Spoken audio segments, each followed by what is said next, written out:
पहला है जजमेंट है सेथुरमन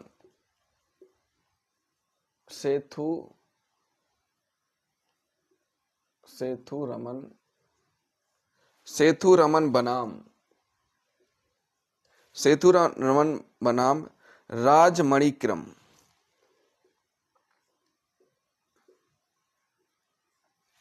राजमणिक्रम 2009 5 SCC 153। विद्वान अधिवक्ता के द्वारा सेथुरमन बनाम राजमणिक्रम 2009 5 SCC 153 में माननीय सुप्रीम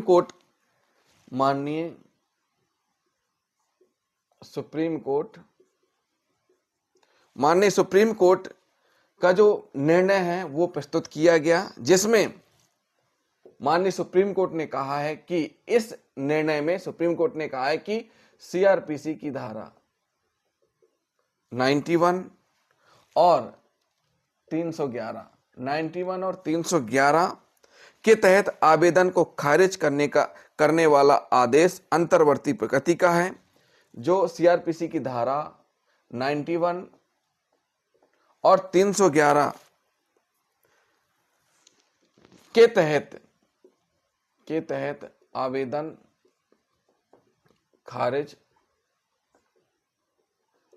खारिज करने का जो आदेश है वो कैसा है? आवेदन खारिज करने का जो आदेश है वह अंतर्वर्ती प्रकृति का है। अंतर्वर्ती प्रकृति का है। कैसा है? अंतर्वर्ती प्रकृति का है। और ऐसे आदेश के खिलाफ संशोधन सीआरपीसी ऐसे जो आदेश हुआ है, आदेश के खिलाफ संशोधन 397 टू सीआरपीसी के तहत वर्जित है। मतलब ये हुआ कि जो अंतर्वर्ती प्रकृति का ऑर्डर पारित हुआ था उसको खारिज किया गया होगा। तो माननीय सुप्रीम कोर्ट ने कहा कि इस प्रकार का जो आवेदन खारिज किया गया है वो खारिज नहीं किया जा सकता, क्योंकि 397 सब क्लॉज 2 सीआरपीसी के तहत वर्जित है। क्या है? उसके तहत वर्जित माना गया है। इसके बाद नेक्स्ट जजमेंट जो प्रस्तुत किया गया वो है वीसी शुक्ला बनाम राज। सीबीआई के माध्यम से 1980 SCC 92। इस जजमेंट में क्या हुआ? इस जजमेंट में माननीय सुप्रीम कोर्ट ने अंतरिम आदेश के बारे में बताया कि अंतरिम आदेश क्या होता है। इसमें क्या बताया है? अंतरिम आदेश के बारे में। अंतरिम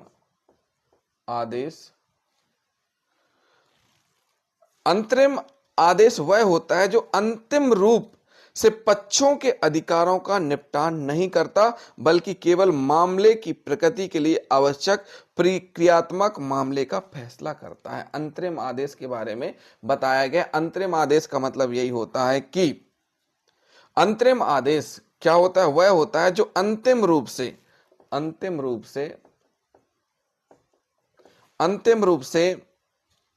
पक्षों के, जो पक्षकार हैं, पक्षों के अधिकारों का निपटान नहीं करता।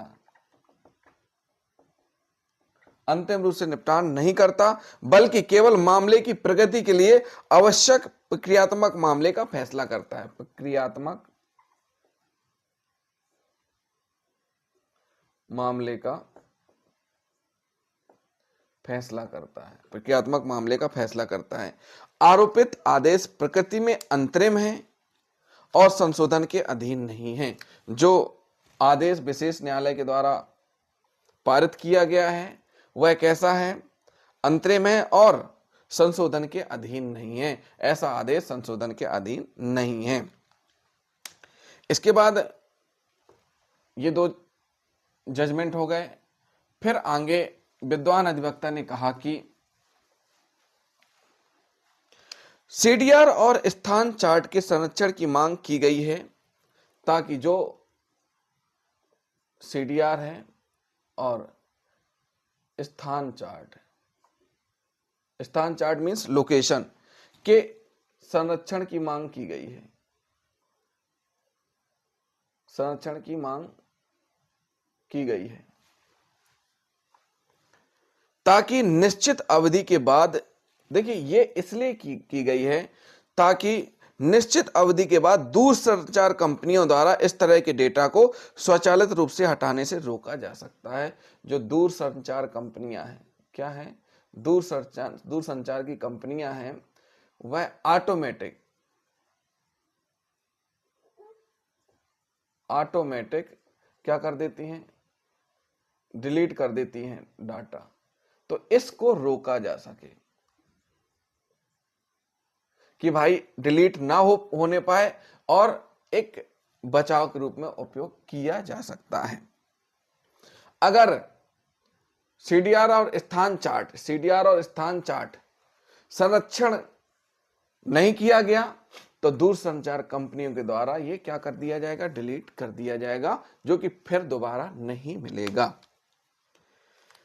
और साथ ही साथ ये भी कहा विद्वान अधिवक्ता ने कि इन अभिलेखों का उपयोग आरोप के चरण में नहीं किया जाएगा।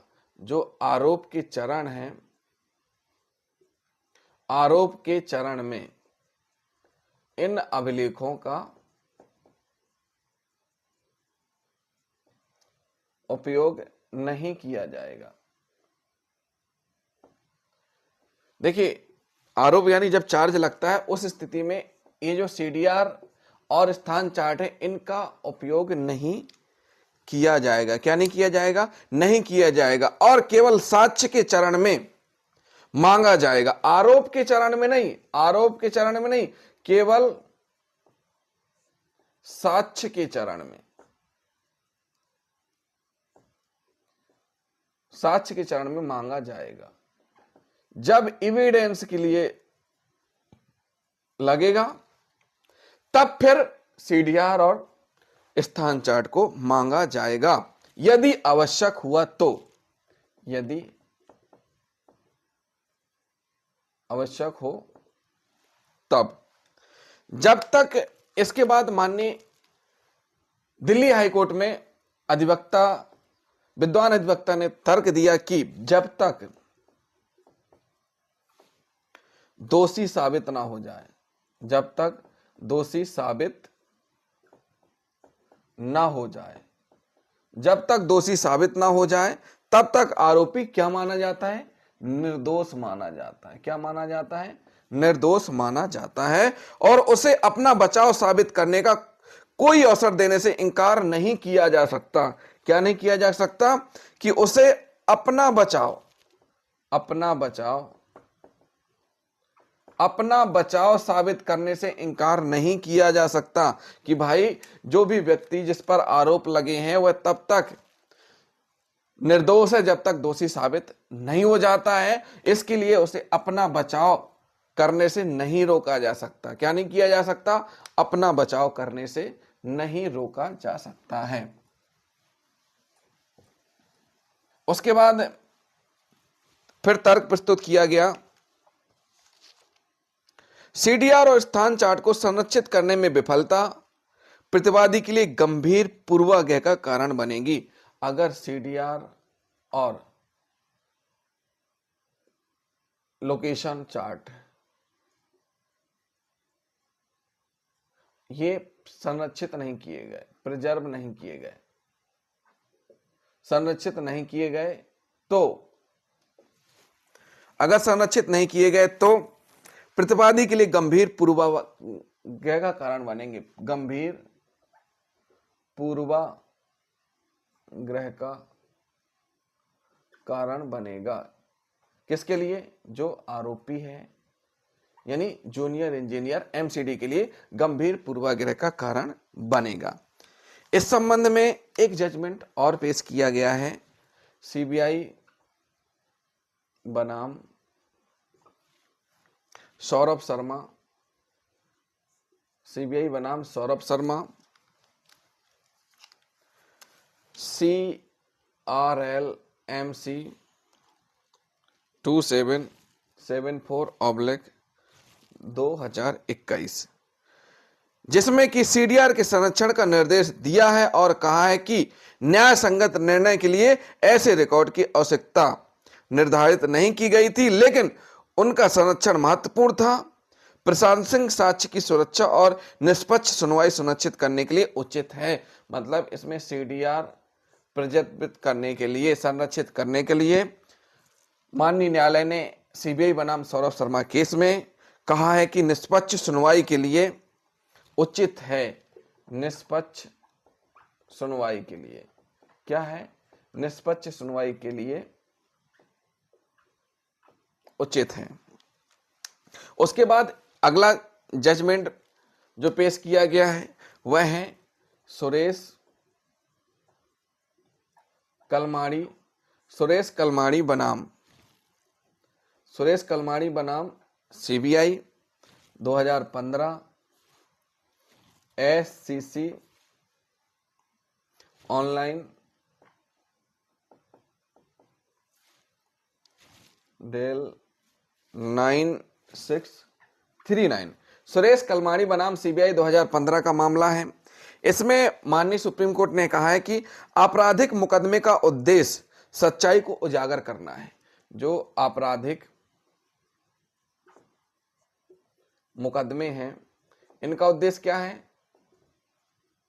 सच्चाई को उजागर करना। सच्चाई को उजागर करना है। क्या करना है? सच्चाई को उजागर करना है, ना कि केवल दोषी ठहराना, ना कि केवल दोषी ठहराना है। साथियों, सुरेश कलमाड़ी बनाम CBI 2015 के मामले में माननीय सुप्रीम कोर्ट ने कहा कि आपराधिक मुकदमे का जो उद्देश्य